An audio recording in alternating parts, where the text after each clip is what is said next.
I'd like to call the meeting to order. May I have approval of the agenda? All those in Second. favor?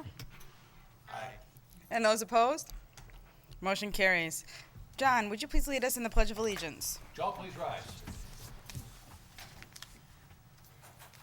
Pledge allegiance to the flag of the United States of America and to the republic for which it stands, one nation, under God, indivisible, with liberty and justice for all. Thank you, John. Let's move forward now with announcements and recognitions. Tonight with announcements, Mark. Thank you, Shannon. School is ready to begin next week, and we would like to welcome our returning and new families to the School District of Beloit. School begins Tuesday, September 3rd. Kindergarten and all-day 4K students will have an early release day that first day of school. Ninth graders will have school all day, with upperclassmen joining them at noon. All other students will have a regular full day of school that day. This information, along with this year's bell schedules, calendar changes, school supply lists, and back-to-school nights, can be found through the link provided on our homepage, www.beloitschools.net. We still have space for students in our new all-day 4K program and invite you to stop by the Colac Education Center on Keeler Avenue to enroll or just to find out more about this expanded program. This month, district teachers and staff took part in the 7th Annual Business Education Summit to talk with local businesses and community leaders about working together to develop tomorrow's workforce. Our community has a head start with the ongoing Business Education Partnership, as well as Business Advisory Committee that has already resulted in a completely renovated welding and machining area for BMHS students. Thank you to the City of Beloit Leisure Services for organizing this year's school supply drive by offering pool patrons a discount on Fridays with the donation of a school supply item, as well as the McMillan family, AT&T Pioneers, Golden State Foods, and McDonald's. Families in need of assistance may stop by their child's school to pick up some of school supplies on their child's list. We would like to invite the whole community to join us for the 3rd annual Good to Great Activate Fitness Festival on September 14th from 9:30 a.m. to 1:30 p.m. with activities at Riverside Park, along the river, and at Beloit Memorial High School. Besides having the chance to participate in physical challenges, guests can earn raffle tickets for the chance to win one of several door prizes, tour the fitness areas at BMHS, as well as be treated to a free lunch of heart-healthy foods. Also coming up is the BMHS Open House on September 9th and several ribbon cuttings at our elementary schools. More information is on our website, www.beloitschools.net. This concludes the August announcements. Thank you, Mark. With that, let's move over to Melissa for our recognitions for the evening.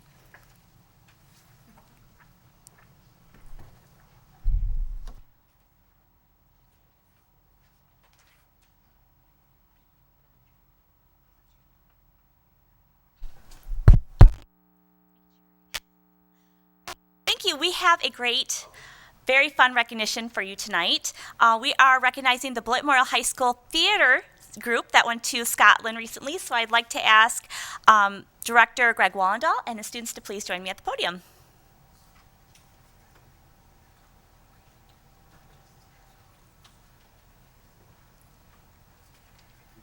As you know, this is an extraordinary honor, as this is the second time we've been invited back. This is an invite-only opportunity for our students, and I hear it was just as successful, if not more so, with some standing room only. So I'm going to let Greg Wallendahl tell you a little bit more about it. Hi there. We ventured forth. We did a lot of preparation, 14 students, and about a year and a half of preparation.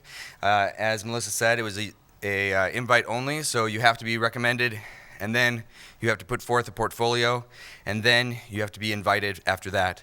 And I believe 40 schools attended this year. That's 40 schools out of the North America, including Canada. And this is a portion of a much larger umbrella called the Fringe Festival. So we're part of the High School Festival, which is part of the larger festival, which is the Fringe, the International Fringe, and that's regional, community, professional theaters, universities from all over the world that go to this festival. And so we were, oops, some of the pictures not formatted correctly. Okay, so so we worked for a year and a half to fundraise. I'd have to say that the average student paid just under $1,000 to go on this trip, and the price tag per person is $6,000. So out of pocket, less than $1,000 per person. That's a lot of fundraising, and you know, we thank you as well for contributing to that and supporting us, both financially and moral support throughout the year and a half that we made this journey. We went to London for 2 days. While we were over there, we saw the changing of the guard at Buckingham Palace. We saw a show at the Globe Theatre. We saw a show in the West End. We saw Stomp, which was one of the highlights of our trip. Then we jumped on a train the next day and took a 7-hour journey up to Scotland on train. Got to see the countryside, and it was just absolutely beautiful. Long ride, but it was a gorgeous ride as well.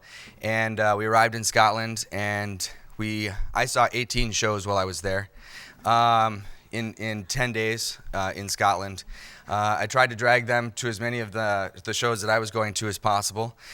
Some of them saw more shows than others, but it was really a rewarding experience. We also performed the show that we took, Zombie Prom, 5 times. Our first performance, we only had 17 people, which is still, by the way, larger than the average Fringe audience. But by the end, we sold out our show. In fact, we had to put an extra row at the back, and we had to still turn away a few people. So it got increasing audiences each time, word of mouth spread, and we did a fabulous job of promoting our show as well that day. So it was very rewarding. So I mean, I know what I got out of it, but I'd hope these two that came along with us tonight could talk a few minutes about what they got out of the trip. I also want to say before I leave that I want to thank the community for their support. I want to thank a lot of the small businesses. So many small businesses supported us. So many individuals, so many alumni supported us. It was just, we could not have done it without all that support. So thank you all. Well, let's see. I am Becca Weathers. I was one of the students that went along on the trip, and I'm Curran Murphy. I was a student as well, but we both just graduated in the last year. so I was one of the last people to sign up to go on this trip, and Wallendal, I wasn't sure I wanted to go at first, but Wallendal kept hounding me, telling me how amazing it would be, and I was just like, $6,000, it's like really tough. But I'm really glad that he pushed me to go for it, because the experience that I got there was next to none, and I'm just really grateful to everyone for the contribution and the support that we were given, and it was amazing. I've been performing since I was little, and going to that trip was like an experience that every performer should experience. If you have the chance to go. Even if you just enjoy it, if you just enjoy theater, or even if you're not like on stage, go. It's the most amazing thing you'll ever experience. It's theater paradise, as you will. I don't know. You already said everything. I said everything. It So- was amazing. Yeah, can't Just- even explain it, how awesome the experience was. Yeah. Thanks for your contributions for us. I've got a question. Curran, you're primarily behind the scenes, correct? Yes. So I don't know, in the past, have we taken a lot of students that have been behind the scenes, and what kind of experience is that different than somebody that may be out on the stage? Because I think that's a real unique perspective to see our stage at Blight Memorial versus the world's as your stage. Well, last time we went in 2010, we only had one technical person that went, and she controlled both the sound and the lights for the show. Because of the nature of the Fringe, you don't want to take any set pieces. You want to avoid that, because that's extremely expensive to transport it over there, or to have to rent it, or to build it is just impossible. We rented some chairs and a table. A small table. It was a table smaller than the one over there. and it was, I think the table was $150 to rent for our 5 performances, and it was, and the chairs were like $50 each. Yeah, it was extremely, for chairs and a table. It was not, yeah.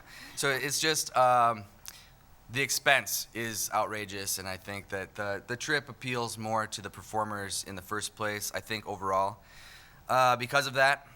But it's also a unique challenge to do the sound and the lights when you're given a stock sound and light package, and you have to just deal with that without being able to program the lighting board. Like we program our lighting board here. It's computerized, and it has a memory, and it does all that for us. We were not able to do that over there because our tech rehearsal, the only time we got to tech in our space, we got an hour and a half to tech. So it was get in, do it absolutely what we had to do, and get out. And yeah, so we were not afforded the luxury of being able to get very technical. That's just the nature of the Fringe anyway. I mean, there are 3,000 performers at the Fringe. There's 325 venues, performance spaces at the Fringe, where professionals and regional and community theaters and university theaters are all performing at these different places. It's a competition of audience, not a competition. It's an exhibition for us, not a competition. The competition comes to get the audience. So I think the average Fringe audience is 12 people in the audience. So I think we did pretty well. Mm-hmm. So any other questions? John Acom. Yeah, I think part of what you had to do was to get those people in, and that required going out in the street and before the performance, in front of the performing venue, and learning to be a salesperson and a real good salesperson, and being uninhibited and dealing with people from all over the world whom you were trying to sell and coming to see the Zombie Prom. And I think you guys obviously did that well. You showed ingenuity. You showed the fact that you were actually learning a lot more than just performance kind of stuff there. You were learning about sales. You were learning about interacting with people. You were learning about how organizations work, how things come together in an organized fashion, and how to create and maintain an organization in the face of chaos, which is often what it must have appeared to be. So it's all good. Plus, you got some cultural stuff in too, Globe Theater and that sort of thing. So there was a lot to this, and it was all good. Missy. Thank you for coming tonight. I did see it. It was wonderful. And what a wonderful experience that Beloit Memorial was able to afford for you. I'm wondering, you said you were both seniors. We both just graduated. That's what I mean. Yeah, you graduated. Can I ask what your plans are and if theater is involved? Right now, I'm at Beloit College, and I Wonderful. plan on having. Right now, my plan is to major in computer science with a minor in technical theater. So. I am taking a semester off currently, but in January I will be starting at UROC and getting my general eds out of the way there, and then I am planning to go to Eau Claire to do theater education and music education. So Wonderful. Well, best wishes to both of you. Thank you. And on behalf of the district, I just want to say thank you for going out there and representing Beloit well. And it's a little exciting to hear that what you have to work with here in Beloit was even better than what you got over there. Understanding that some of the dynamics of the festival, but putting it in perspective. So I think that's really exciting, actually. And I think that the fact that you've been invited twice and you've represented Beloit phenomenally well twice bodes well to our department and to the district's emphasis on the arts. So thank you, Mr. Wallendahl. Thank you to the district, and thank you to all the students for making Beloit truly shine in the area of performing arts. It's Thank you a huge so much. testament. All right, thank you. I have a little something for all of them too. So it's a very small token, but it's something. And these are little lapel pins that I wanted to give you each of you. They say Fringe on them, or it's a Fringe. These are official Fringe lapel pins. So there you go. Oh, my goodness. Thank you so much. You're welcome. Thank you. You're welcome. Sure. Oh, yeah, thank you. Thank you. Thanks, We have something for you guys. We have a certificate of appreciation awarded to our students in recognition of participation in the Worldwide Fringe Festival in Scotland due to dedication and what is obviously outstanding theatrical talent. Thank you so much. Congratulations, guys. Thank you. Thank you. We're now at the area on the agenda where there are citizens or delegations that wish to speak to an item that is not posted on tonight's agenda. I would ask that you rise and join us at the podium.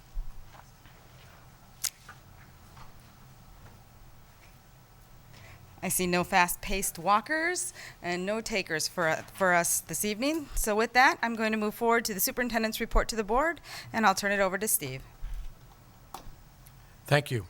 I've asked Beth Clark, our Instructional Technology Director, to come in and give a presentation tonight. But before she does that, the brief intro on Beth is we stole her a year ago or so from the school district north of here, and she's been a diamond for us. She has all summer been extremely busy training an excited staff on the MacBooks, iPads, and other technology. But I can tell you, as one person who happens to work at COLAC, watching the number of people that have come in and out of this building in the last few weeks with the excitement to get out there and learn all of this technology and to teach our kids, it's pretty phenomenal. So I think we're all excited about that part of it, and we have a great speaker tomorrow on technology all day to work with our staff. So, Beth? Thank you. I'm very excited to be here tonight to give you the update on our Ignite Beloit Learning Initiative. And thank you, Steve, for that wonderful introduction. On May 14th, you approved this initiative, and since that date, just like Steve was saying, we have been working very hard to implement Phase 1. In early June, the shipment of iPads was delivered to our warehouse here. TC Networks diligently worked to prepare 7,000 iPads, student and staff, and they were efficient, quick. It has been a wonderful process working with them. In 2 weeks after that, the staff had their iPads in their hand at the Beloit Learning Conference. So that was when they came to pick up their iPads. And you will see the excitement coming out here. This is actually them at the learning conference using the iPads. So then we got into training. And in Phase 1, second grade, fifth grade teachers at the elementary level, and then math, social studies, and business teachers at the secondary level were trained. And we also had support teachers like special ed, speech and language, music, and art teachers who came to that training as well to support the initiative. The session included a look at students of today, the 21st century students. We talked about the functionality of the iPad, the SAMR model for technology implementation, and then best practices that could be used in the classroom with the iPads. Lots of smiles, lots of collaboration, good working time together. We are really transforming our instructors and what they're going to be delivering to students. I've had several stories where teachers have come up to me after the training, and they're so excited and ready to implement. One of the first sessions, I had kind of the reluctant learner, not sure, kind of a little bit negative, not sure what to do. And as we worked through that training, you could see the transformation. And by the end of the training, smiles, sharing, collaborating, wanting to lead her instructional unit when she got back to her building. So the transformation has been incredible. I also had one teacher who, we're using something called Reflector right now. It's reflecting off of my iPad so I could walk around.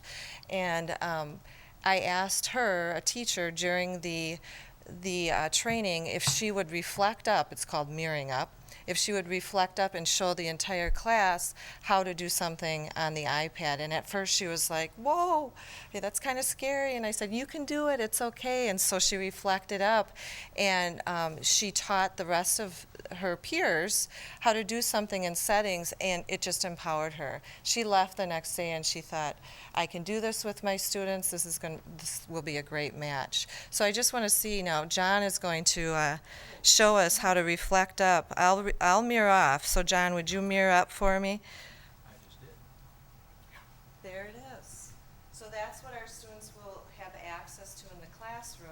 They'll be able to show their learning process, their thinking process, shared flexible thinking. So if somebody is solving a math problem this way, another one might show, well, this is how I solved it, and they're all going to have their iPads in their hand and be able to share. Thanks, John. You can reflect up.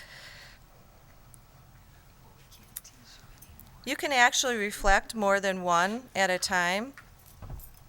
So we could have dual reflections going on, up to 4. Sometimes when you get up to like 20, I've had, where everybody's so excited and they're reflecting up and it's crashing. So I try to, stick with about 4 reflecting.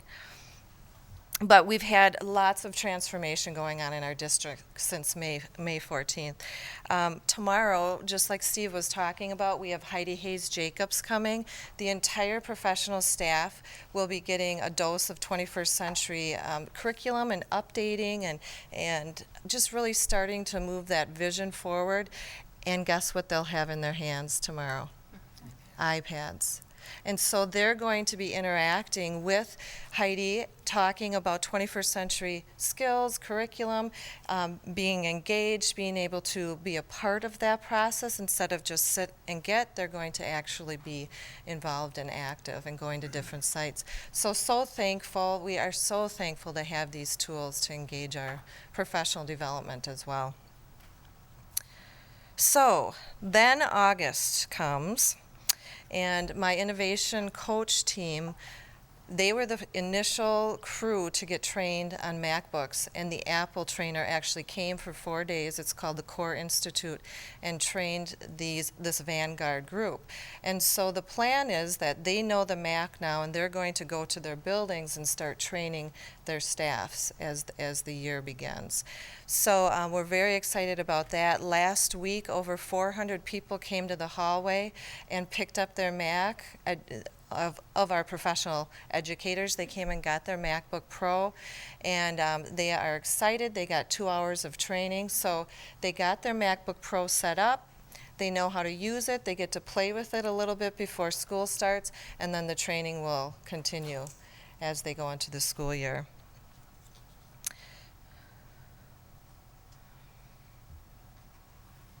This is the picture of them. The first day, we had, it was almost out the front door of all of our teachers picking up their MacBooks.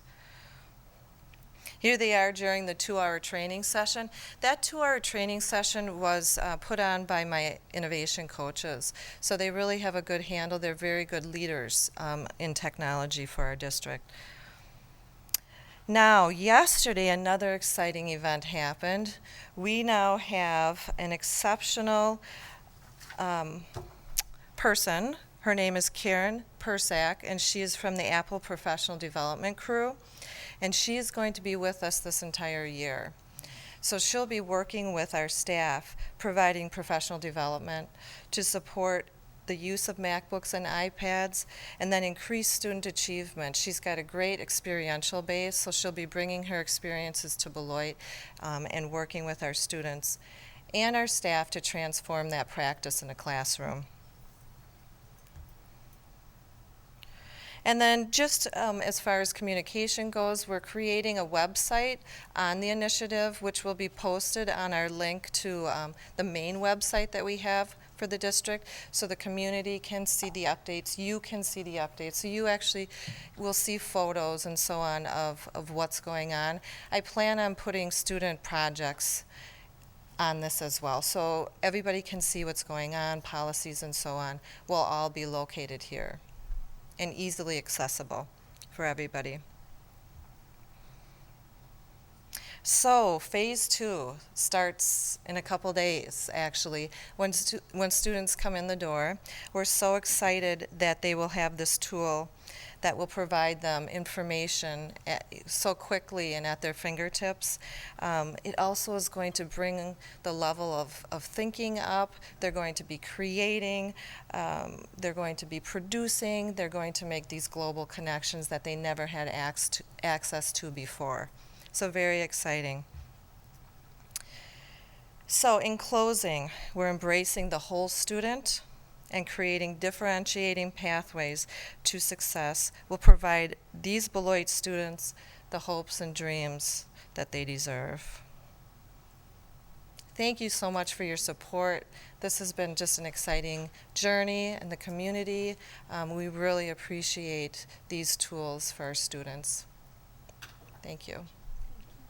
Thank you, Beth. Any questions for Beth? John.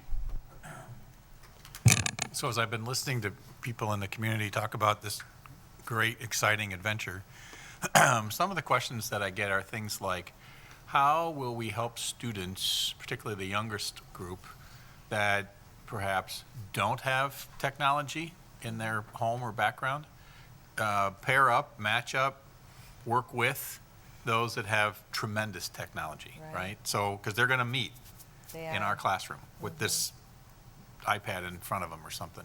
Yes. Are there thoughts about how people are going to help that happen? I love that question because just in my last training session, which was last Thursday and Friday, we talked about that with the staff, the teaching staff that was there, and they asked that same question. So I have a student who comes into my classroom without any experience, and I have one who's been using it since 6 months. What do I do? And my suggestion is I tell them to build the campfire, and that means put them in a group, collaboration group, because as I do my training sessions, I have teachers grouped, and as I'm explaining things, they're learning and talking to each other. So I always tell them, conversation, you're going to get, 90% of that learning. And so as kids are in that little group, that collaboration group, they'll help each other. And then I also open the door and say to the teachers, they're going to be learning from the students. So it's a whole environment you're creating where everybody's okay, because no matter what level you come in as, you're going to grow together. Jen Acom. When Beth was talking, she talked about the teacher who was a reluctant learner. My fellow board members know me as a reluctant learner when it comes to technology. And you just reflected and, up. Did you see that? So Beth, decided okay, she's going to pick on me. If John can do it, anybody can do it. And interestingly enough, she did show me how to do this before the meeting, but it took her about a minute and a half, and that's all it took. This stuff is surprisingly easy if somebody who knows what they're doing can explain it. And so that's exciting because as you see this taking hold in our district, it becomes another common language that we have with our students, all of our students, and another way that we communicate with all of our students, another way that their students can learn, and that's very exciting. Thank you, John. I have one, I want to say thank you for all the hard work and the excitement and the buzz that it's creating in the district. One of the questions that I was asked was, did the board budget for items like cases, apps, replacement costs, keyboards, and incidentals? Because it's my understanding, and please help me if I'm wrong here, but in our elementary schools, there's some grant funds that are helping with that, but that may not be the case at our secondary levels, and it may be impacting their operational budget. Is that a true statement, or is that an incorrect statement? And if it's true, what are we doing, or does the board need to assist with that? See, Beth's job isn't to do budget. best got it. jobs Thank to do goodness. I'll instruction. just tell you right So, there. I mean, we can have This Janelle one come over up and here. answer that a little bit if you'd like, but Or- that has multiple layers of Okay. that answer. So. And that may be something too, Janelle, it might be easier to just give us an email update, but whatever you prefer, because I just didn't have a response when I was asked, why did you not fund that component? And I thought I had, or the board had, the district had, The- Big Brother had. Do you want to give a quick answer? Okay, that would be outstanding. Yeah, it would be good.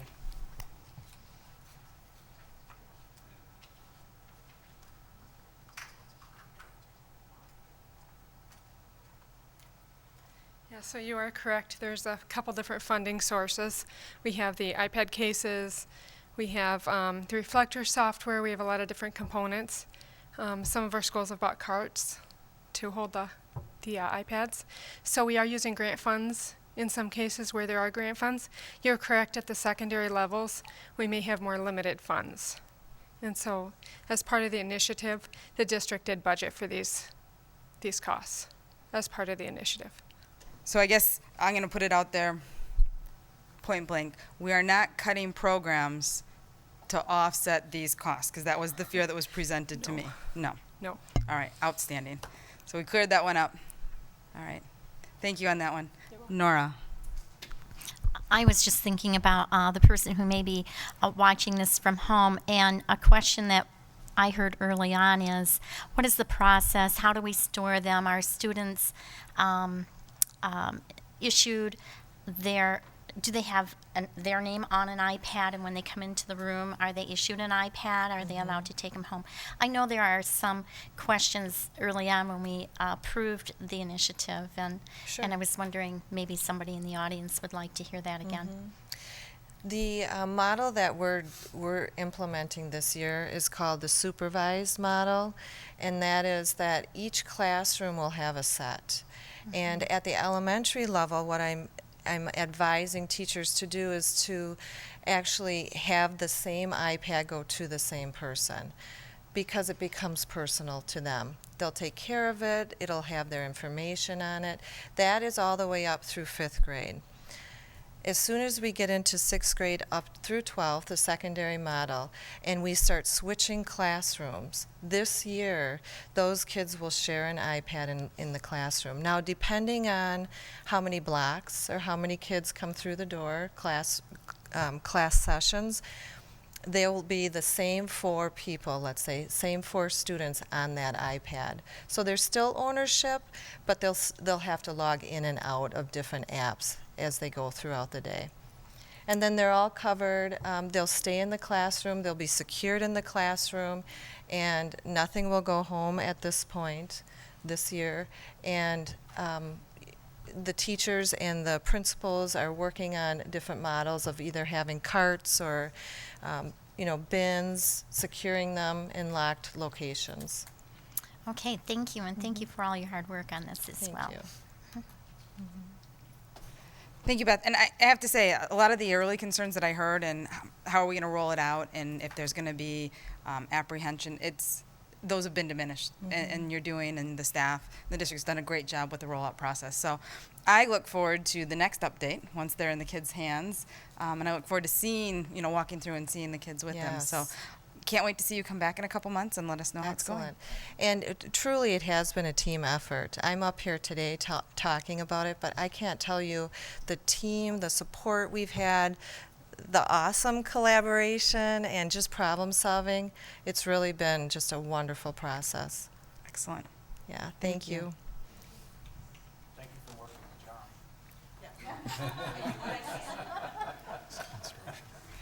And Steve, it's back to you for the construction update, please.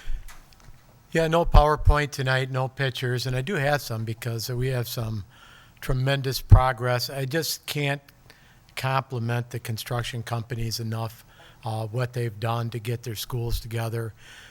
They're all ready to go. Robinson, Merrill, Converse, when kids are going to show up. If you go there now, you're going to see parking lots with lines in them, and the schools are, some still have, some things to put away over the next couple days. They're very close.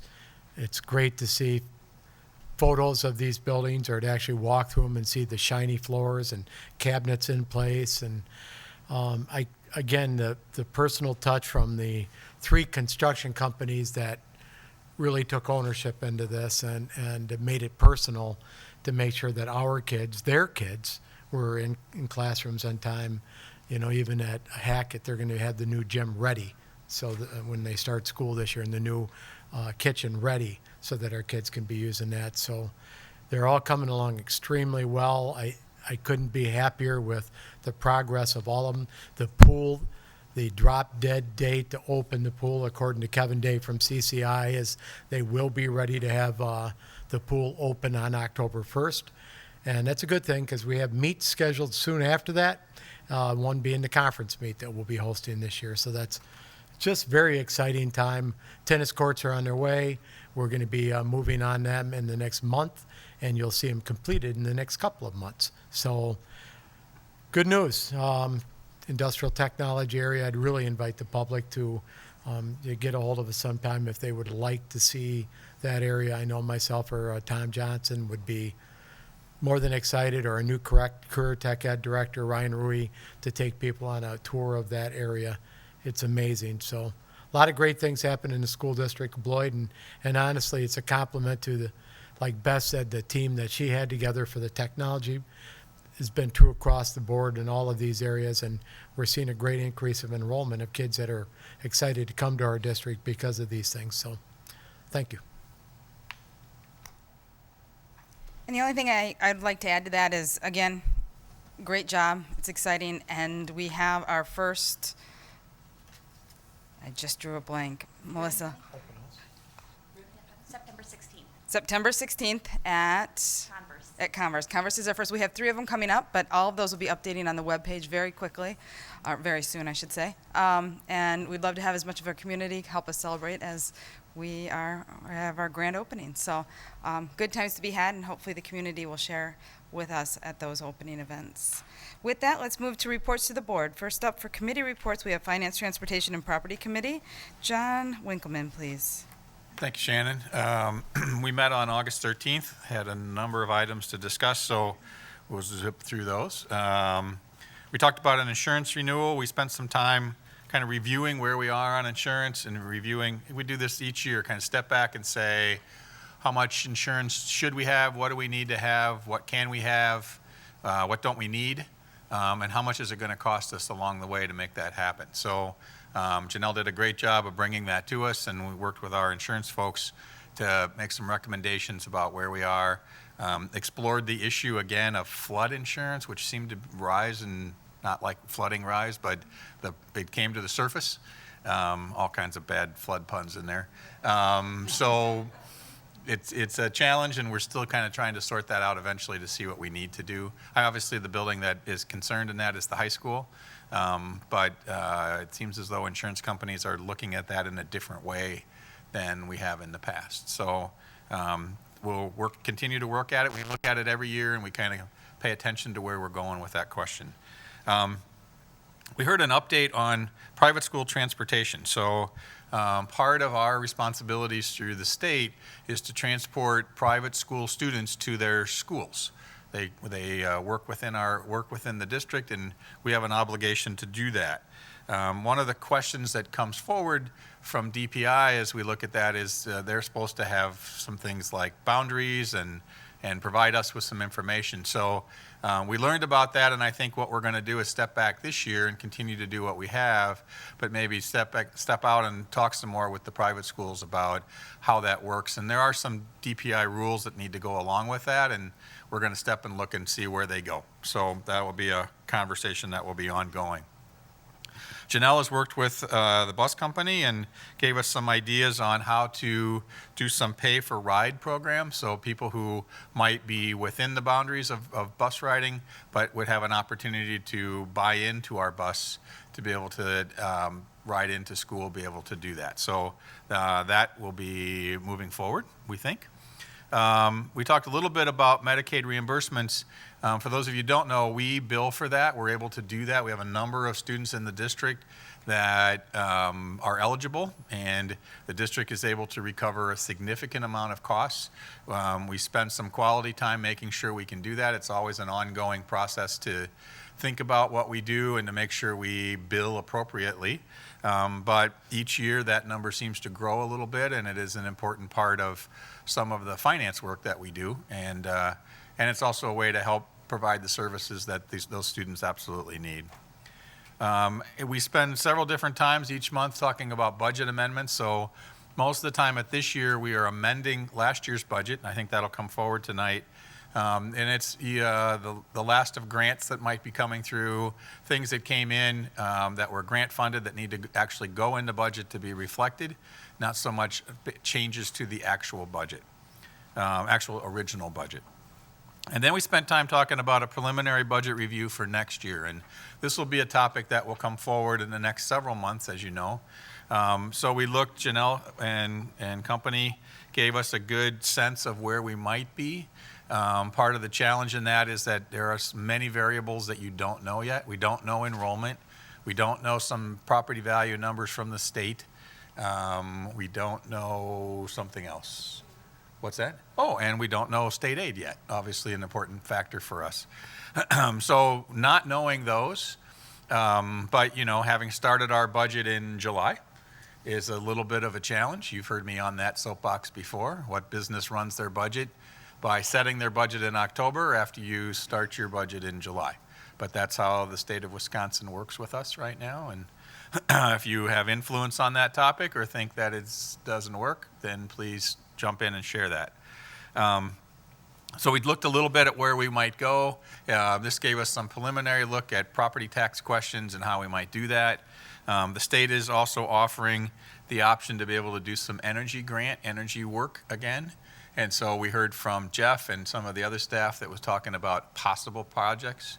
And as we did that, we're going to continue to look at that as we move down the line. So there will be lots more discussion, and we'll see where we go. Lots of which are unknown factors that fit into that question. I think that was pretty much our conversation. Thank you, John. Are there any questions for John? Seeing none, let's move forward then with curriculum and instruction. John Acom, please.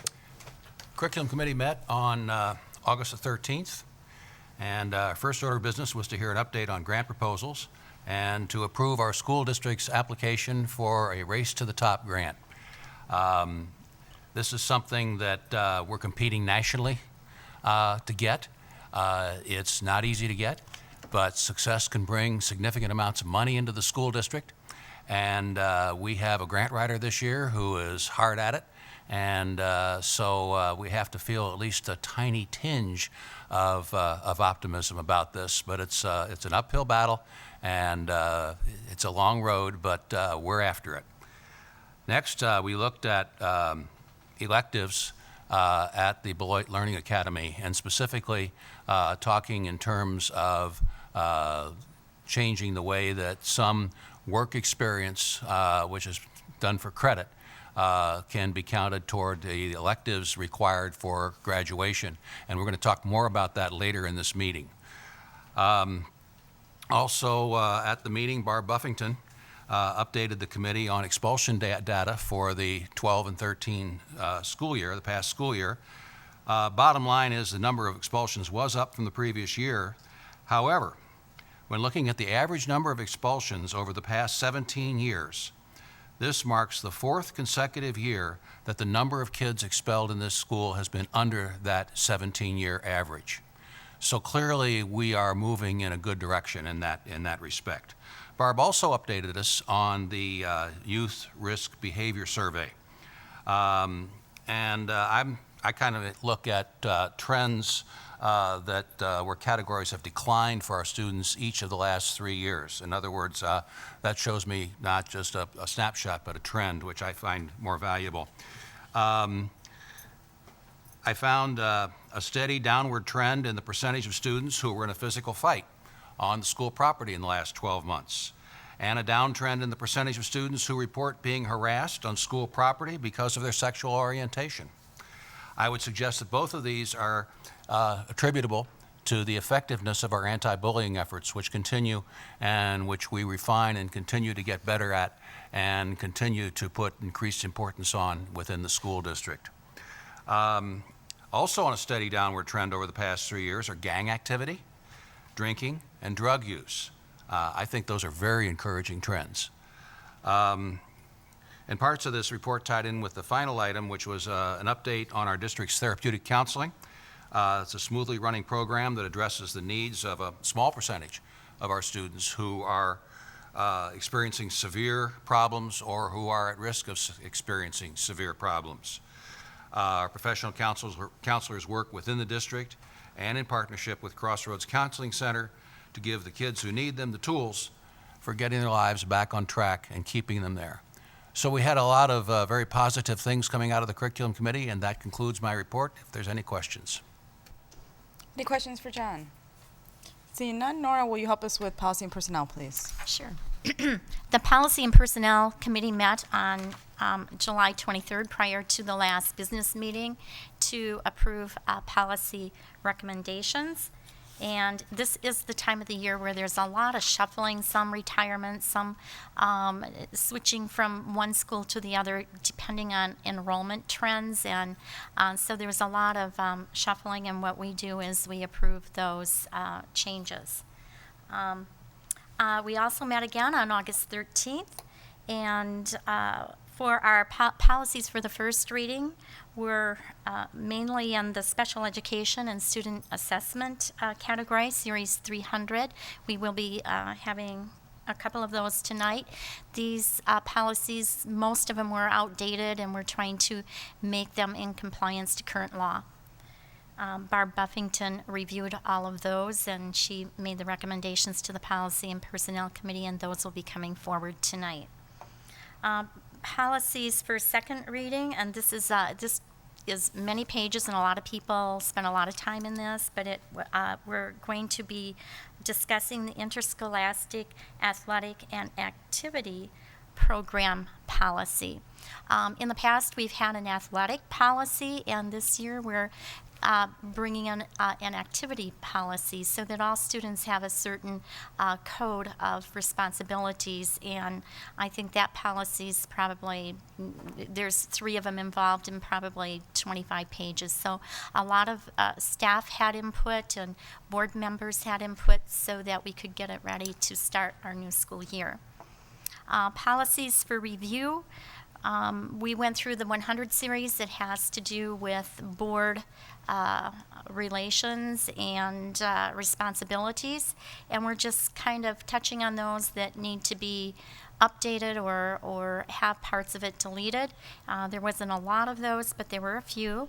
And also, we will be talking a little bit about the emergency procurement tonight, which was a policy for review. In case there is an emergency, we want to make sure that the administration have the funds to act quickly to get our needs in the district fixed. For instance, if there were flooding or something major, we want to make sure that we'd be able to move forward to get those items fixed instead of bogging it down with red tape and having us all be together to discuss it. So we increased that a little bit.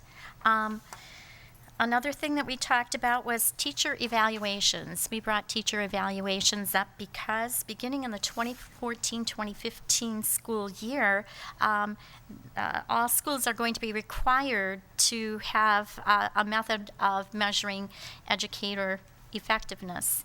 And I'm happy to say our district is kind of ahead of the game, and we've been using an evaluation system that other people, I think it's called the Danielson model, that other districts have looked at. And basically what that entails is administrators, principals going into the classroom and making observations and notes about teaching styles and teaching methods, teaching the topics that they're teaching, if they're thorough, and how the students are reacting. There's a lot more to it than that, but that kind of gives you an oversight of what the teacher evaluations are. And then Again, we went through personnel recommendations. Every time we meet, we look at those, especially this time of the year. Future discussions, we're going to be looking at policies that have to do with our outsourcing. For instance, previously we have policies that have to do with how we purchase items for custodial services. Well, now that we've outsourced some of that, some of these policies can be updated. Also, we will be reviewing to see if there's any other policies in the 100 series that need to be updated. So that ends my report. Any questions? Thank you, Nora. Questions for Nora? Seeing none, let's move right along then to our consent list. Move approval. Consent list has been moved and seconded. All those in favor? Aye. And those opposed? Consent list is approved. Brings us to business and action items. First agenda item is the insurance renewal approval. Move approval. Moved and seconded. Discussion? I think the only other thing that I might add, or ask Janelle, we talked a little bit about workers' comp, or workers', it's not workers' comp questions, it's the mod rate, which went down, right? So for those of you that follow things like mod rate, it's a good places to go down this time, right? We usually want to go up, but we want to go down in this one, because it says we're in better shape and our workers are not perhaps getting injured as often and those kinds of things that happen on the workplace. And so because of that, it's a 3-year average on mod rate. So that it rarely moves very much, but the fact that it went down is a great thing, and people are kind of projecting that to happen. It's significant in a cost question. It drives a number of insurance costs. Your mod rate is tied to a lot of that. So it's good news for all of us. I know we've talked about that before as a group, so. Thank you, John. Any further discussion? Seeing none, all those in favor? Aye. And those opposed? Motion carries. Budget amendments. Move approval. Discussion? Seeing none, all those in favor? Aye. Those opposed? Motion carries. New fund development opportunities. Move approval. This is the one for Race to the Top. Thank you, John. Is there a second? I'll second. Thank you, Nora. Discussion? Seeing none, all those in favor? Aye. Those opposed? Motion carries. Next up, we have elective credits at Beloit Learning Academy. Move approval. Second. Discussion? Yes. John?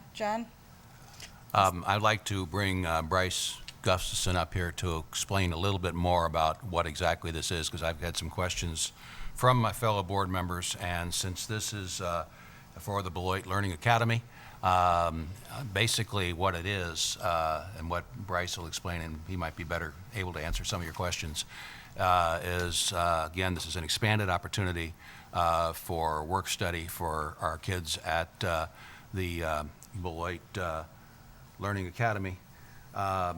And this ties in, of course, with our belief in workforce readiness kinds of things, and getting our kids appropriately plugged into the outside world. So that's essentially what it's all about, but it also has to do with the fact that we have limited offerings and are only able to offer limited offerings of elective courses at the Beloit Learning Academy. So Bryce, maybe you could come up over here and just tell them a little bit more about it and answer any questions that anybody may have, and with him is Jesse Garza. Welcome. Thank you. Thanks for the great explanation, Mr. Acom. The typical student at the Beloit Learning Academy is credit deficient and has experienced in some sense frustration with school in general. And so our job at the Beloit Learning Academy is to create a family environment that answers some of these questions that have gone on in the lives of the students that they're seeking. They need answers, and we want to try to abolish any roadblocks and red tape out of their way. So one thing that we've come into is, and we're seeing a trend, that our students that are older are in trouble with their credit as they near the ripe ages of, say, 17 and 18 years old. You could have a student with 4, 6, 8, 10 credits, and it really puts us in a jam, because in our building we do have limited teachers. We have 4 core class teachers in our high school, and we have 2 special ed teachers that support those students. And so at that point, we just don't have the resources. However, we've become very creative with gaining elective credit with the staff we have. But sheer number, it's just, we have to abolish this roadblock. I just want to underline that this program that we're proposing to you is not new. It's something that we've had in place all along.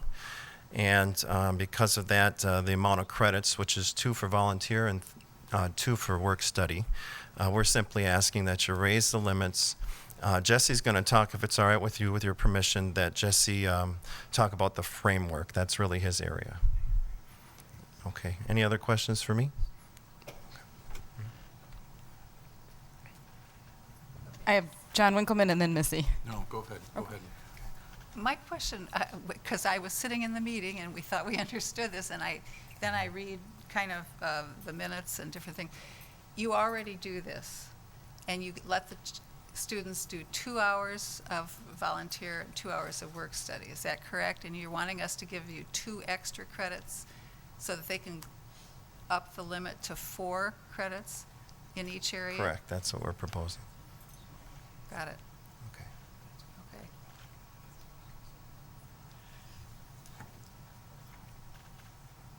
If I could, just for a moment, I realize we have limitations regarding the offering of electives.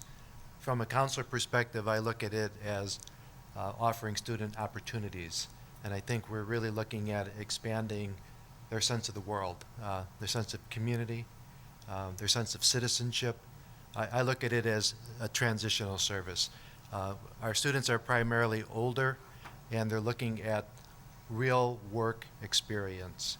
And we'd like the opportunity to engage the students further and deeper in the experiences they already have, to be able to process with them, because we know a lot of our students they're limited in their ability to fill out an application, to write a resume, to write cover letters. So I see it as an opportunity for us to further engage the student in the process of learning how to go about being engaged in the world of work and in the world of volunteering.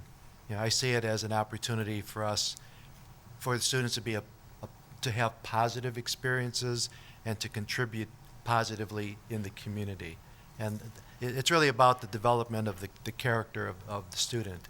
We're not just about the granting of credit. It's wonderful, and we're able to do what we can in a limited way, but I'd really like to see us to be able to do more than that. I'd really like to develop, citizenship in our students and give them the opportunity to make a contribution in a positive way.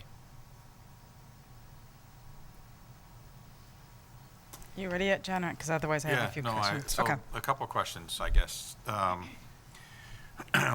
So the graduation requirements say you have to have 24 units. 25 now with the Another with the extra year of math. Oh, It's now, right, I okay. believe it's now 25 for 2016 graduates, and beyond it's 25. Okay. So 10 and a half for elective courses. Correct.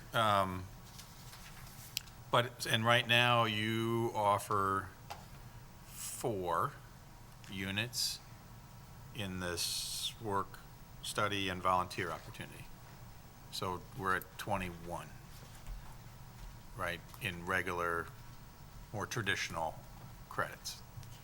Am I reading that right? Am I understanding you're looking at me like I'm not on the same page? I'm just doing the math here. Yes. We're 25 and yes, 4, we're okay. 21, right? So, and then we want to add another 4 to that? Is that what we're saying? The numbers are confusing to me. It says 8 credits, and then down below we're offering 4 more. What's the total going to be in work in these 2 pieces? Go ahead, John. Yes, somebody. Okay. The requirements for English, social studies, math, science, Yep. all that is unchanged. Right. Okay. What we're looking at is the remainder, which is elective courses. Right. And there's 10.5 elective credits minimum required. Okay. Right now, you can get 4 of those through work study. Essentially what these guys are proposing is that we up it to 8, with obviously ramping up at the same time the number of hours and the length of time that the kids are going to be working. Is that all correct? Correct. Okay. Right, right. So that's what's changing. It's the electives that are changing. But we're not changing The 10.5. the number of required credits. We're simply looking at how we approach how those credits are acquired, meaning we want to put more meat to the requirements. Maybe that's the part I'm not seeing, right? Okay. So, I can appreciate not teaching kind of standard course, right, that you might get as an elective at the high school, at Memorial. I'm going to take an elective in business, Correct. right? So it's a standard business course. Right. These are not standard, right? Are these offered also at Beloit Memorial? Same kind of?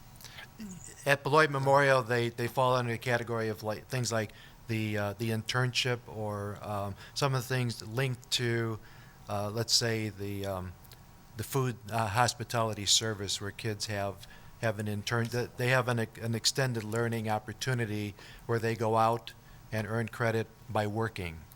So it's an internship that's mentored. Capizella usually handles that in the food Right. service area. So what we're looking at is being able to mentor more of the experiences students have in the world of work or in the world of volunteering in the community. We want to be more engaged with the process, and we want to expand how students earn credits. We want to structure it more aligned to curriculum rather than just an experience. So we want components to the learning that students are assessed and evaluated on, and that's what we haven't done thus far. It's what we would like to do in a more structured way. Can I have one more follow-up to that Sure. question? So I think about that and say, okay, we're, kind of a different, Beloit Learning Academy is a little different twist in what we do. We're serving kids differently. But I also can see that the next step is going to be the high school saying to us, okay, we want to offer the same. We only need to have 2 kind of classroom type credits, and the rest can be internship type credits. And I guess I don't feel like I have a good enough understanding of how the classes work, how rigor fits into that, right? Because normally we see kind of a class approval process that comes through here, and that's not something that I'm not sure where I'm at on that, and I'm not sure I'm ready to move this forward and think about where the high school goes. What we do here has an impact, I think, or at least a potential impact.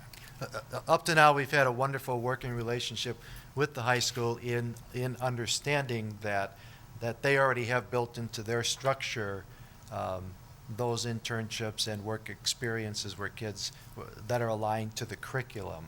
We'd like to align it more with the curriculum that we have and expand. For instance, a lot of service learning or volunteer opportunities in other districts are oftentimes linked through the social studies department, because that's where the students are getting the learning and their understanding of the community and the benefits that they can contribute. We like to expand on that. I'd like to link some of the service learning opportunities more to the social studies experience and be able to process that with students, talk about it, and have not only the students engaged. I'd like to engage more of our staff in the development of those areas so the staff's more involved with the students in the learning process. I have more, but go ahead. Okay, I got a few questions. I've got Steve and I've got Missy, and then I'll come back to John. First, I want to start by saying thank you for advocating for our students, because I see the need. I have a few reservations, and those are the questions that I'm going to ask, but I 100% support what you're trying to do. the first reservation I have is I'm almost thinking that what you're really looking at is, in some regards, an independent study for the student. And we already have a board policy that will afford for 4 independent studies or a total of 2 credits. And with the independent study, with the rule for the independent study, it says that there must be somebody within the school district that shall mentor them, which could be either of yourselves or somebody who's designated. But really, it's that student writing a proposal in conjunction with somebody from administration, getting the approval, and that very well could be exactly the programs that you're speaking of, which would not require, at least for 2 credits, any change in board policy. So I think one mechanism is we already have, or one of my concerns is I think we already have some of the tools to accomplish the end goal that you're seeking. The other is that we do have a policy regarding cooperative programs. So perhaps if what we're really talking about is a cooperative program, maybe we aren't looking at changing specific graduation requirements, because when I hear specific graduation requirements, to me that says, what does a Purple Night mean? What does a diploma from Beloit Memorial or RCAA or Beloit Learning Academy, what does that mean? Because right now we have the one diploma.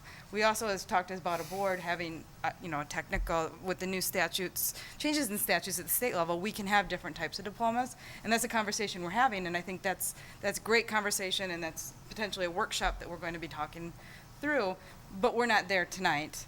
And so I'm somewhat hesitant in changing a broad scope graduation requirements because it's going to change the scope for the entire district. But I still think we have the tools in place to do exactly what it is that you're seeking. And I'm not sure where that 4 credit's coming from, because that 4 credit that you're referencing with the elective courses, I don't see that in any of our policies. So is that a general practice that you've been limited to the 4 credits, or where is that coming from? Because even in the policy in front of us this evening, there's no reference to a cap at 4 credits. Up till now, it's only been 2 credits for the work study. I come from out of the charter school experience for the last 6 years, and in that environment, working with Roy Chapman was offering 4 credits for volunteer service to the community, and so part of it was a hybrid. When I talked with Bryce about it and talked about the possibility of this, I said, look, this is already happening at Roy Chapman, has been going on for a number of years. I've been involved with it. I know what that looks like from a project-based learning experience with kids, and I've gone through all the proposals and the assessments and all that with the teaching staff. So I know that the staff's capable of doing that.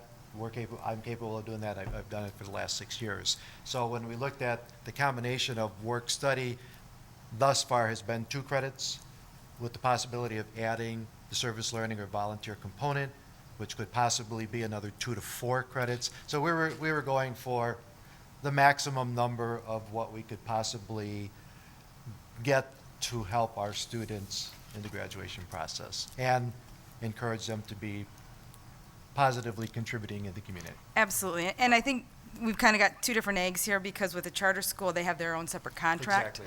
And so we do have different parameters. I guess what I visualize is great idea. I think it can be done. I think it can be done even with the parameters that we have. And we have other board members and Steve that have comment. But personally, I would think if I were in your shoes, the best approach would be to get with our curriculum department, look at our current policies. I think we can do exactly what you want to do within the framework that we have. And then if we cannot, to bring it through policy, because technically this is a pretty significant policy, and policy says it shall go through policy for 2 readings. And what we have in front of us tonight, it's looking for us to approve it tonight on first reading, not having come through policy. So that is, in process, troublesome, only because it is a significant policy. But again, I don't think it should detract from the ability to do what you're doing, and that's only a personal recommendation. So I have Missy, then Steve, and then John. Maybe Nora. And then Nora. This gets more confusing as we go. We're not changing policy. We're changing curriculum, I think. They're not asking for more credits. They're asking for within that 10 and a half. They would like to expand the volunteer curriculum and the work study curriculum. And I think where we're, having a little trouble with it is perhaps we need you to look at it more closely and define it better as to, you know, it sounds wonderful. And you talked at the meeting more about having maybe a committee, you know, approve what they're doing and have them come back and talk to the committee and say what they've learned, and sort of like the senior project or something. But I guess that would be the way I'd like to see it. But I approve, I like this. I just think we're kind of in a haze about it a little. Steve. Yeah, I think there's a couple of things that we have to keep our eye on here, and again, I'll probably be the first one to say that I get a little worried about programs that have no rigor, or, you know, that we're giving away credits, because that's not what we're about, and we never want to be about that, and that's not the intent that Jesse or Bryce are talking about here. So, I want to get that clear. But when you deal with an alternative school, you certainly are dealing with different criteria and different norms and different value set, if you would, because part of the objectives that you have and the goals that you have are taking some kids that were not necessarily successful in a regular setting and finding a way to get them to be successful and back on track towards. The ultimate goal would be that if a kid went to an alternative school, that we would be able to do all of these things to get the kid back into the regular setting and graduate from high school. Often not the case. However, Bryce pointed out his graduation rate this last year, outstanding. For, when you talk about a number of students that were not making it in the regular setting. So I guess when I was thinking about it, I was looking at the volunteer part of it, and I guess I would volunteer to help in looking at more of a portfolio type based program where it doesn't have to be very cumbersome, but I know that Shannon off camera just said more like the senior project, but it is a little bit more like, if we're going to do volunteering, that there should be a syllabus, there should be a guide, there should be maybe a portfolio that the students are developing. Outcomes, and that it would have basically a journal of some of the experiences the kids had. They would have some goals that they set at the beginning, and they would reflect on those goals at the end of the portfolio, so that there's writing components, there's structure, you maybe include a resume in that. So there's a lot of things that can be, that does not have to be part of a regular class, but can be done through some instruction and guidance. I know you guys are always, Jesse, I know you're already on that. You're great at this kind of thing. But I think probably the board would feel more comfortable, I would too, seeing that kind of a more structured path for our students to follow. I do want to, commend you and also start talking about and opening up that work, study, internship, because we better get used to it, because I'm going to be knocking at the door as we move forward in our career tech ed area, that how can we get our kids out to work and then give them some structured credit for time served, if you would, on the job.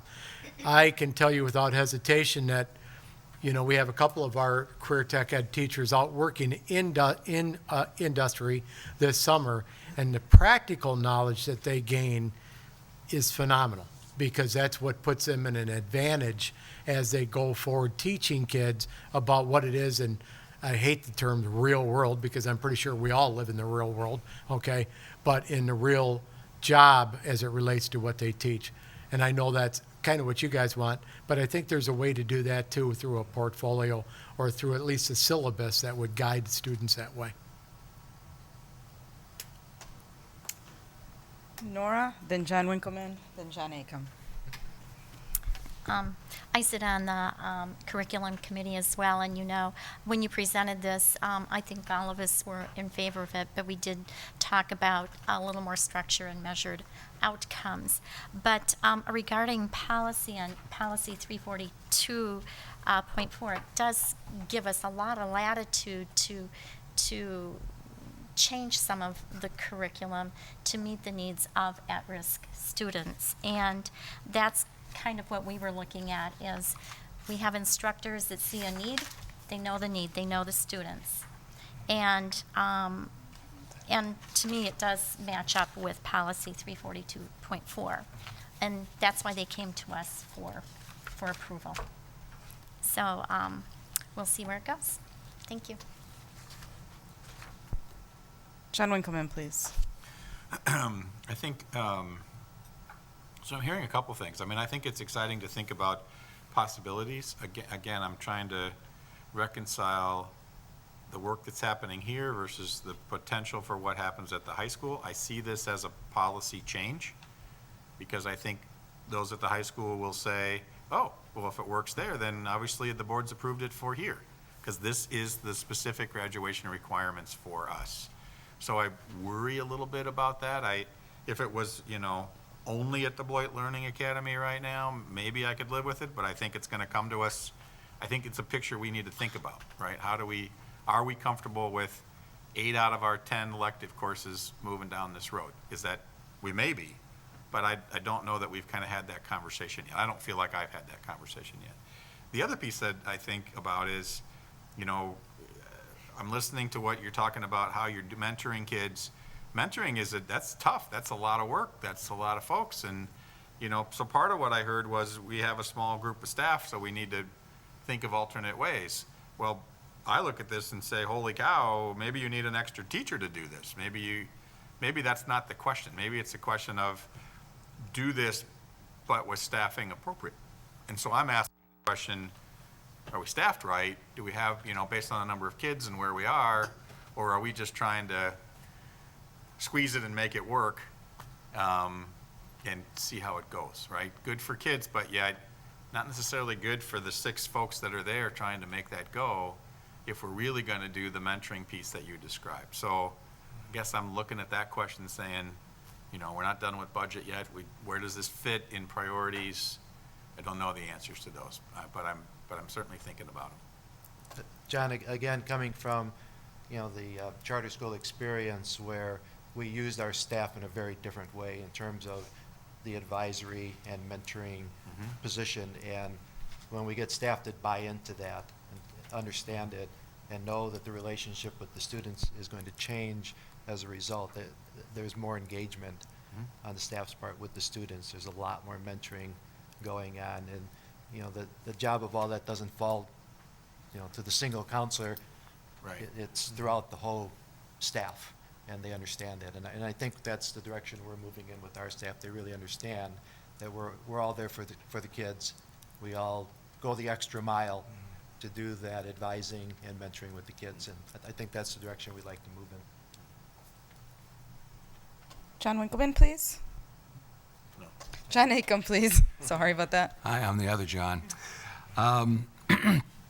Couple of things. One, the policy on graduation indicates the number of credits, for example, for English, social studies, science, math, computer science, physical education, health. It also indicates how many credits minimum are required for elective courses. And that requirement is not being changed, so I don't see this as a change in policy.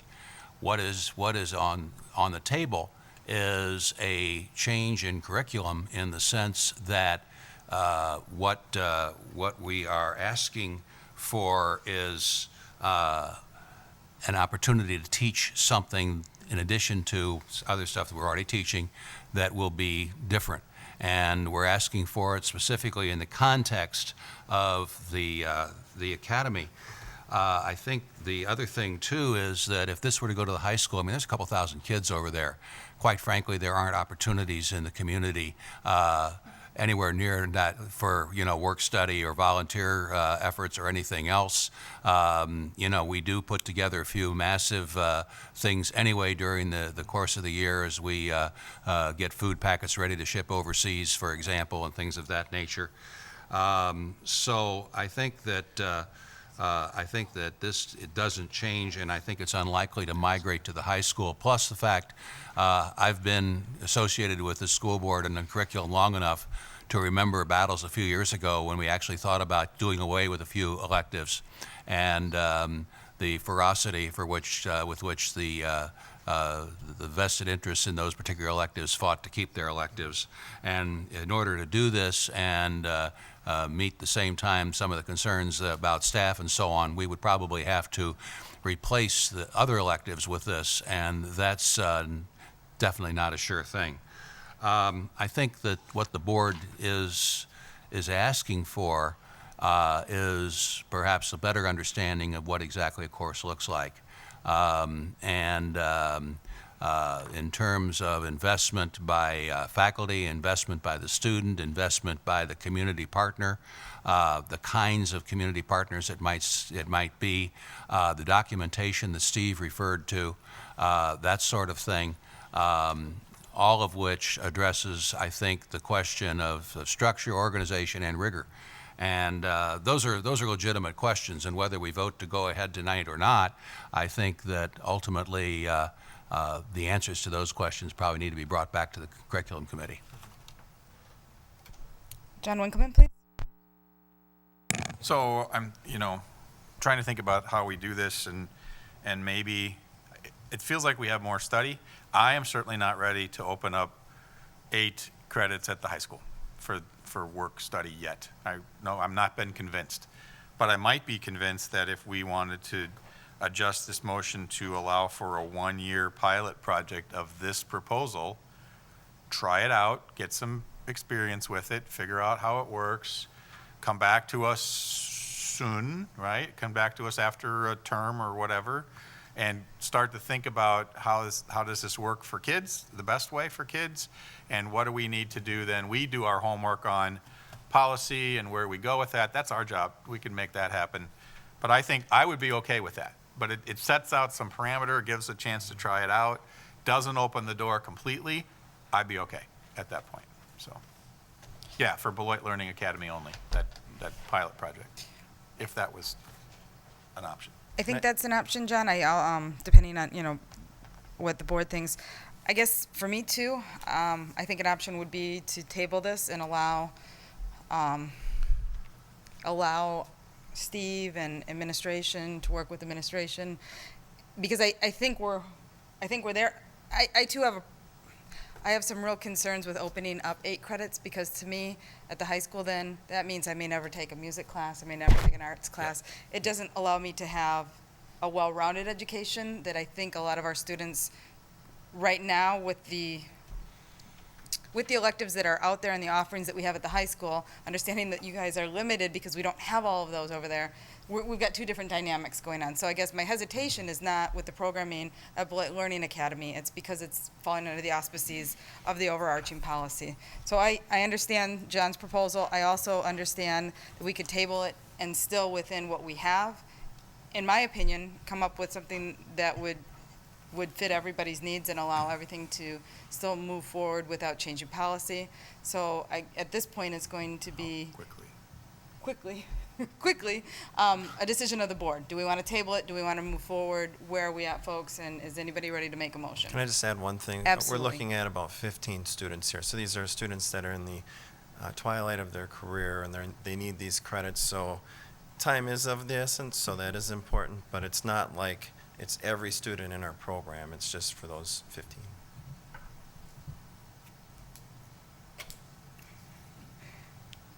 I see 3 hands and 1 button pulled, so I'm going to go with the hand and the button, and that will be John Acom. Okay, I'm always ready on the button. I would be willing to, as the maker of the motion, accept an amendment if John is offering it, to have this BLA-only 1-year pilot as proposed, and with the understanding also that additional information will be brought back to the curriculum committee and/or the entire board, probably the entire board because of the interest in it, so that we can all monitor and come to better understand how this works. Is there a second? I will approve the amendment. Yes, I do. She seconded, so. So I seconded the motion that he made prior, and I am in agreement with the friendly. So we're accepting it as a friendly amendment? Correct. Okay. Any further discussion? Yes. Michelle? Oh, and then I seconded it. No. John Winkleman made. I made it, he accepted it. And I'm sorry, I accepted it, yes. We're all confused. No, we're not. We know what we're doing. Shannon's confused. The Johns are straight. Nora. I just would like to point out, though, according to that policy 342.4, it says, all programs developed for children at risk, which we are talking about, we can design programs to improve and expand educational opportunities for these children on an individualized basis. And I believe that's what we're doing through a variety of means, including remedial instruction. And that is the reason why I was in support of this to begin with. So that's all I have to say. Thank you, Nora. Any other discussion? Seeing none, all those in favor of the motion with the friendly amendment? Aye. And those opposed? Motion carries. Thank you, everybody. Thank you. Thank you. Thank you. Thank you. Next up, we have revision and deletion of board policies in the 300 series for first reading. Move approval Are you moving approval of of? all of it. The whole enchilada. So moving approval of 342.1, 342.1 Rule 1, 342.1 Rule 2, 342.2, and 342.2 Rule 1. Should take at least a page out of our book. Any discussion? It's been moved and seconded. Seeing none, all those in favor? Aye. Those opposed? Motion carries. Brings us to policy 470, Rule 1, guidelines regarding student fees, fines, and charges for first reading. Move approval. Second. Discussion? Seeing none, all those in favor? Aye. And those opposed? Motion carries. Policy 951, dedication of facilities for first reading. Move approval. Second. Discussion? Seeing none, all those in favor? Aye. And those opposed? Motion carries. Bringing us to athletic activities policies. I would recommend we move these individually, please. So the first one being 377, interscholastic athletics and activities. Move approval. Second. Any discussion? John Winkleman, So, please. not opposed to this, but what I would like is after a year of using this combined policy, we can get some feedback from the club and organization folks and the athletic folks about how functional it is for it all to be together as one, right? We all think it's a good idea. I may be one that says, I'm not so sure, it's hard to read, it's hard to figure out. But, so let's ask the people who use it after a year and see how it goes. So I would ask that we either include that in our motion or somehow put it on record that we'd like some feedback. I would like some feedback. And John, just to clarify, you're requesting that on all three? All of them, yeah. Okay. Yeah. Any further discussion? Seeing none, all those in favor? Aye. Those opposed? Motion carries. We're at 377, Rule 1, interscholastic activity and activity program rules and guidelines. Move approval. Discussion? With the caveat that John Winkleman has already put forth. All those in favor? Aye. Those opposed? Motion carries. Finally, Rule 377, Rule 2, Secondary Schools Athletic and Activities Code. Move approval. Discussion? Page 85, I would like us to look at 3, travel and conduct on trips. We've discussed this a couple times, and I was hoping, because it seemed to be that there wasn't there was nobody opposing the fact that currently it reads that in order for a student to travel home with a parent, if a parent's at a sporting event, they must have permission on file in advance. My request is to change the language that provided a legal guardian signs out the student from the event, they're able to travel home with said legal guardian or parent. Yep. Friendly amendment. Friendly amendment. See, so the maker and the seconder are amenable with the Yes, ma'am. caveat that was placed forth on all other policies. Is there any other further discussion? Seeing none, I do want to say thank you. This has been a large undertaking, and for those that may be watching at home, what we've done is we've taken our athletics and our students that are in activities, after-school activities, and that we're bringing them all under a code of conduct, where previously it only encompassed our athletic students. No further discussion? All those in favor? Aye. And those opposed? Motion carries. We are now at policy 141.2, board officer duties for second reading. Move approval. Second. Discussion? Seeing none, all those in favor? Those opposed? Motion carries. Policy 672.1, purchasing bidding requirements for second reading. Move approval. Second. Discussion? Seeing none, all those in favor? Aye. And those opposed? Motion carries. Next up, we have personnel recommendations. Please refer to the updated Exhibit A, revised 8/27/2013 that we had at our stations when we came in this evening. Move approval. It's been moved and seconded. Discussion? Just a comment, thanks to the personnel department and everybody else that's involved. This is always a significant hiring time. Get everybody in, get people settled, get us open, be ready to go. And so congratulations to them. It's a great list. John Acom, please. I had an opportunity to be at the orientation session, the first morning of the orientation session. It lasted 3 days of our new teachers. And I was able to meet some of them, get to know them a little bit. I was also in a position where I could kind of sense the excitement in the room. And I have to say, it is exciting. We've got a great, vibrant group of new teachers coming in who are enthusiastic, who are very glad to be here in Beloit, who want to know more about Beloit, who are looking forward to being in Beloit, and who are planning on being here a long time. It's just a very exciting time in our school district, and I was pleased to have had that preview opportunity. Thank you, John.